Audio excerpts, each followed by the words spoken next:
Good morning વિદ્યાર્થી મિત્રો. Good morning વિદ્યાર્થી મિત્રો. ધોરણ 6 માં હું હર્ષાબેન પુરોહિત.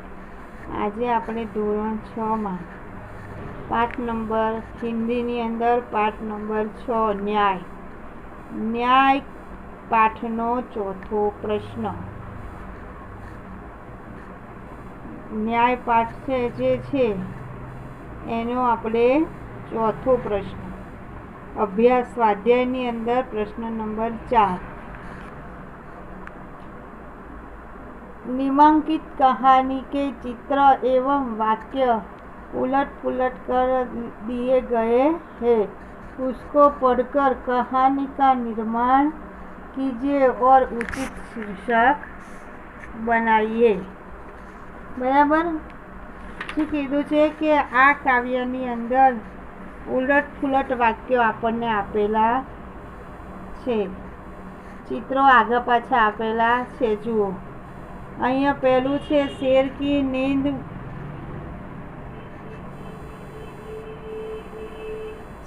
की नींद खुल गई और उसने गुस्से से चूहे के पंजे से पकड़ लिया. चूहे रोते रोते बोला, कृपा करके मुझे छोड़ दो, मैं तुम्हारी मदद करूँगा. અહીંયા એ ચિત્ર આપણને હકીકતમાં 5મા નંબરે આવે, એના બદલામાં 1લા નંબરે આપેલું છે. પછી બીજું નંબરનું ચિત્ર અહીંયા આપેલું છે કે जाल में फंसे ही शेर दहड़ाने लगा. उसकी दहाड़ सुनकर चूहा वहाँ आया. शेर की जाल में फंसा देखकर अपने साथियों को बुलाकर चूहे ने शेर की जाल से छुड़वाया. આપણે જે આ પહેલું ચિત્ર આપેલું છે એ 3જા નંબરનું ચિત્ર છે અને બીજા નંબરનું જે ચિત્ર અત્યારે ચોપડીમાં આપેલું છે એ આપણે આવી રીતે યોગ્ય ચિત્ર બતાવીએ તો એ 5મા નંબરનું ચિત્ર છે. પછી एक दिन जंगल में एक शेर आराम से सो रहा था. शेर जहाँ सो रहा था उसके पास एक बिल था जिसमें चूहा रहता था. आ 3જા નંબરનું જે ચિત્ર છે એ હકીકત 1લા નંબરનું છે. પછી આગળ शेर को चूहे और उसके साथियों ने जाल से छुड़ाया और शिकारी से बचाया. उस दिन से शेर और चूहा मित्र हो गए, साथ में खेलने लगे. आ 6ठा नंबरનું चित्र છે. शेर का सोया हुआ देखकर चूहा उसके पास गया. वह शेर के शरीर पर चढ़ा और नाचने लगा. સિંહને ઊંઘતો જોયો, તેના શરીર ઉપર ચડ્યો અને એના શરીર ઉપર ચડી અને નાચવા લાગ્યો. આ બીજા નંબરનું ચિત્ર છે. एक दिन शिकारी जंगल में शिकार करने आया. उसने सिंह का शिकार करने के लिए जाल बिछाई. आ 4થા નંબરનું ચિત્ર છે. બરાબર. હવે આપણે જે ઉલટ સુલટ ચિત્ર હતા એ હું તમારી કીધા. હવે આપણે કરીશું વાર્તા. હવે હું વાર્તા વાંચીશ. બરાબર. एक दिन जंगल में शेर आराम से सो रहा था. शेर जहाँ सो रहा था उसके पास एक बिल था जिसमें एक चूहा रहता था. પછી આગળ शेर को सोया हुआ देखकर चूहा उसके पास गया. वह शेर के शरीर पर चढ़ा और नाचने लगा. પછી આગળ शेर की नींद खुल गई और गुस्से से चूहे को पंजे में पकड़ लिया. चूहा रोते रोते बोला, कृपा करके मुझे छोड़ दो, किसी दिन तुम्हारी मदद करूँगा। પછી આગળ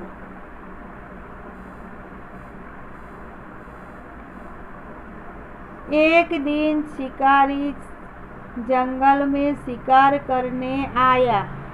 उसने सिंह का शिकार करने के लिए जाल बिछाया।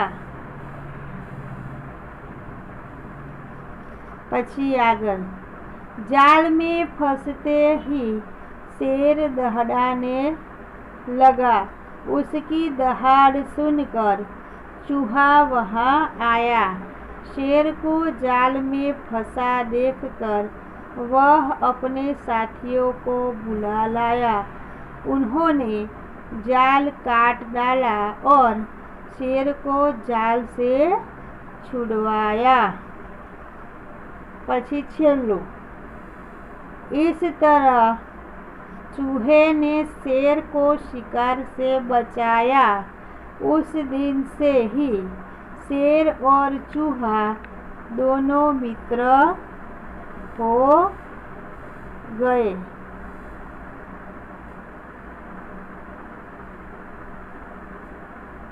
स्कूल एग्ज़ाम हो, बोर्ड एग्ज़ाम हो या जेईई नीट की प्रिपरेशन,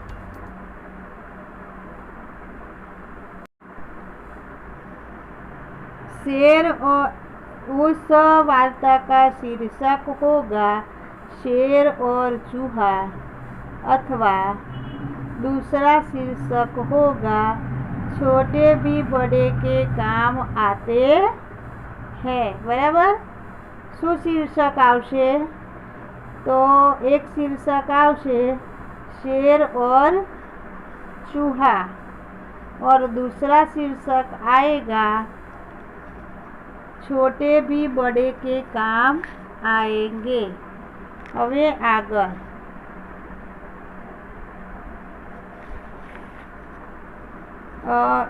निम्नलिखित वाक्यों में से क्रियावाचक शब्द ढूंढकर उदाहरण अनुसार फिर से लिखिए। અહીંયા આપણને આપેલું છે राधा ने संजीव को पत्र लिखा। तो આપણને લખવાનું કે राधा ने किसको पत्र लिखा। राधा ने संजीव को पत्र लिखा। तो एना जवाब में आवशे राधा ने किसको पत्र लिखा। एवी रीते अहींया आपणे 6 उदाहरण वाक्य आपेला छे। આપણે 6 वाक्यों लखवाना छे। पहलू, अध्यापक ने बच्चों को कहानी सुनाई। तो एनु वाक्य बनशे बच्चों को कहानी किसने सुनाई। शुं आवशे? बच्चों को कहानी किसने सुनाई। बीजू, रात को कुत्ते भौंक रहे थे। तो कुत्ते कब भौंक रहे थे। कुत्ते कब भौंक रहे थे।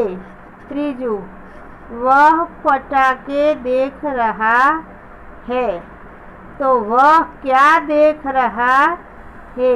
वह क्या देख रहा है। પછી ચોથું, वेदांत किताब पढ़ रहा है। वेदांत किताब पढ़ रहा है। तो एनो जवाब आवशे कौन किताब पढ़ रहा था। कौन किताब पढ़ रहा था। પછી આગળ, पता नहीं तन्मय मेरे पास कैसे चला आया। तो लखवानुं तन्मय मेरे पास से कब चला आया। कब। छठू, आकाश में पतंग उड़ रही थी। पतंग कहाँ उड़ रही थी। बराबर। हवे शुं कीधुं छे कि कहानी पढ़िए, शीर्षक दीजिए एवं चर्चा करके प्रश्नों के निर्माण कीजिए और उत्तर लिखिए। बराबर। तो આપણે અહીંયા આ જે કહાની આપેલી છે એ કહાની તો અહીંયા આપેલી છે, પણ આ કહાનીના પ્રશ્નો જે છે એ હું વાંચું છું। બરાબર। તો આ કહાનીના પ્રશ્ન, આ જે વાર્તા છે, શું કીધું છે કે કહાની पढ़िए, उचित शीर्षक दीजिए एवं चर्चा करके प्रश्नों का निर्माण कीजिए तथा उत्तर लिखिए।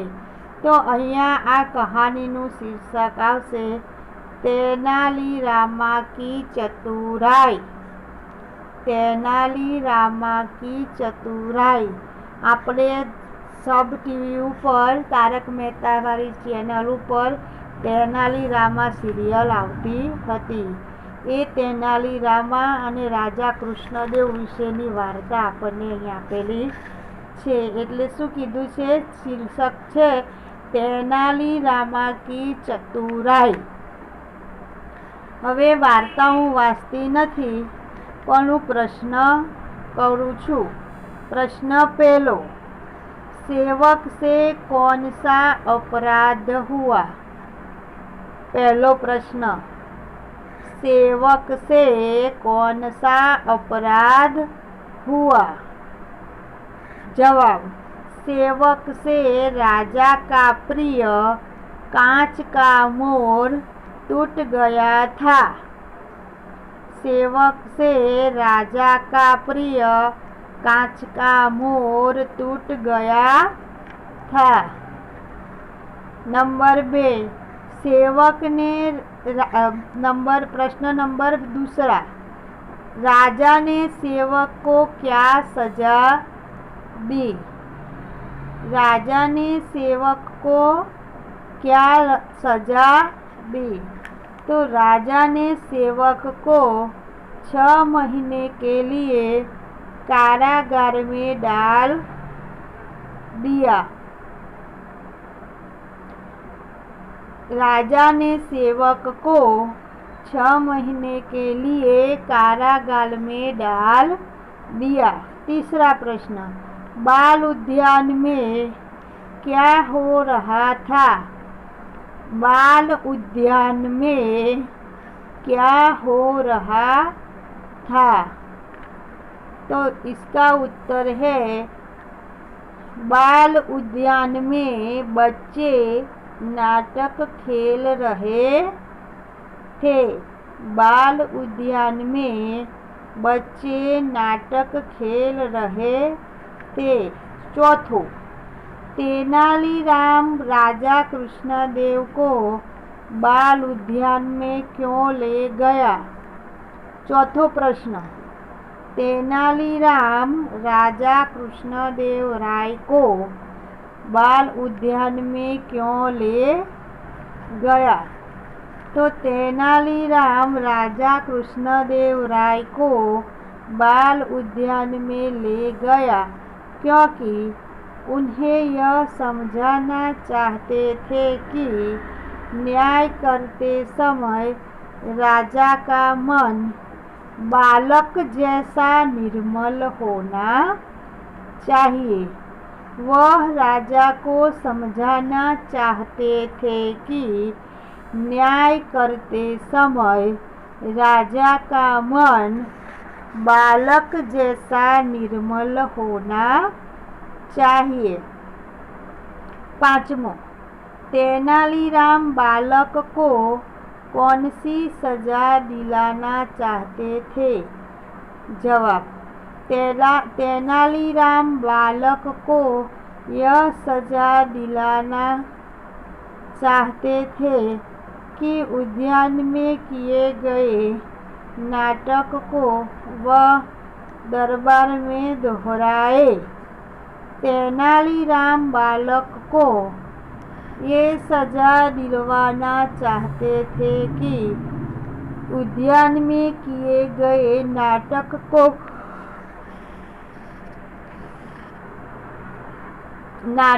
को वह दरबार में दोहराए। छठू, न्याय करते समय राजा का मन कैसा होना चाहिए? तो न्याय करते समय राजा का मन बच्चे का मन जैसा निर्मल होना चाहिए। सातवां, राजा ने सेवक को